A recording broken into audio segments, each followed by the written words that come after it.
Good morning students. स्वागत है आपका ओएसएन एजुकेशन की ऑनलाइन क्लासेस में। आज इस एडवांस एक्सेल की क्लासेस में देखेंगे how to sum the value based on one और मोर कंडीशन।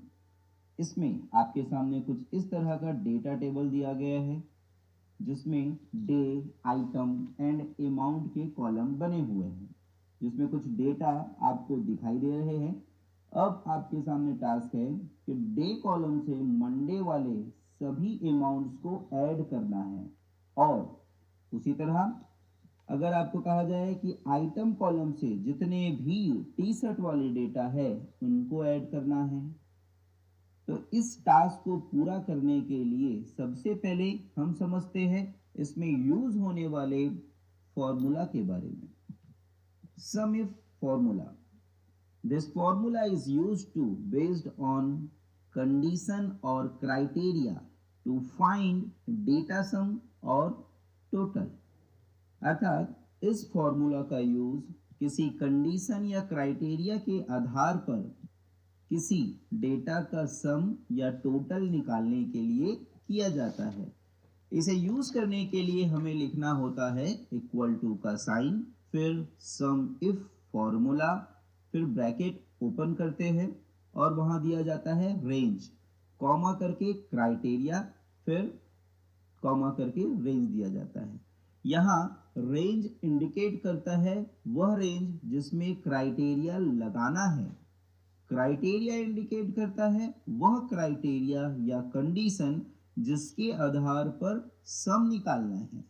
सम रेंज इंडिकेट करता है वह रेंज जिसके डेटा से सम या टोटल निकालना चाहते हैं। आइए अब दिए गए टास्क को प्रैक्टिकल करके समझते हैं। ये डेटा टेबल आपका बना हुआ है। इसमें पहला टास्क है डे कॉलम से मंडे डेटा का अमाउंट ऐड करना। यहाँ हम लिख लेते हैं मंडे टोटल। अब इक्वल टू का साइन लगाकर सम इफ फॉर्मूला, ब्रैकेट ओपन, ये रेंज सेलेक्ट करते हैं, फिर डबल इन्वर्टेड कॉमा में मंडे लिखते हैं, फिर कॉमा लगाकर जिससे सम करना है अर्थात अमाउंट कॉलम को सेलेक्ट करते हैं। तो इस तरह से हम मंडे डेटा का अमाउंट ऐड करते हैं। इसे फिर से समझते हैं। अब हम फ्राइडे डेटा के अमाउंट को ऐड करके देखते हैं। उसके लिए हमें लिखना होता है फ्राइडे टोटल, फिर दूसरे सेल पर हम आते हैं, इक्वल टू का साइन लगाते हैं, सम इफ फॉर्मूला लिख लिए, ब्रैकेट ओपन करके रेंज सेलेक्ट कर लेते हैं, कॉमा लगाए, डबल इन्वर्टेड कॉमा में हमने लिखा फ्राइडे, फिर कॉमा लगाकर अमाउंट कॉलम से रेंज सेलेक्ट कर लेते हैं। तो इस प्रकार हम फ्राइडे डेटा का अमाउंट कलेक्ट कर लेते हैं।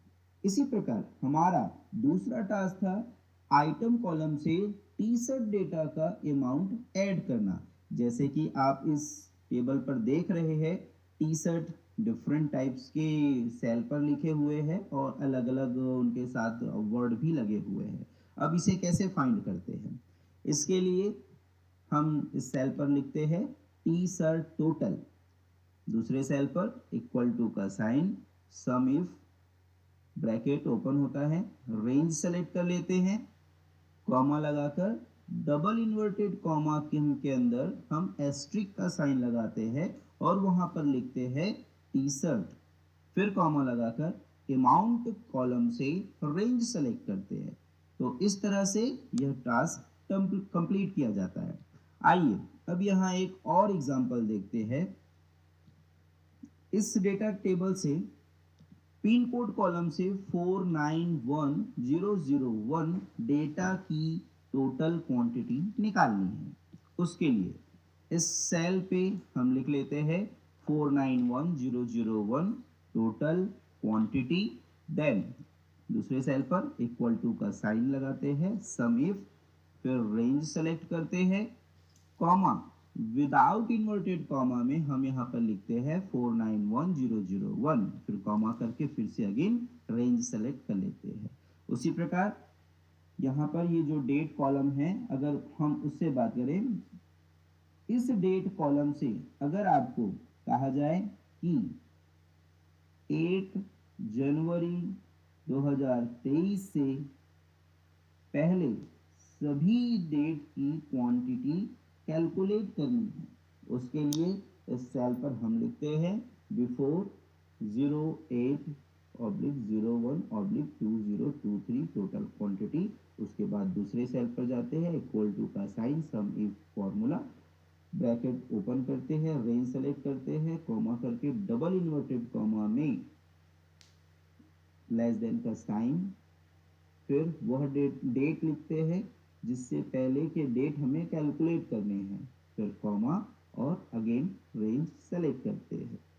तो इस प्रकार से सम इफ फॉर्मूला का यूज किया जाता है। Thank you.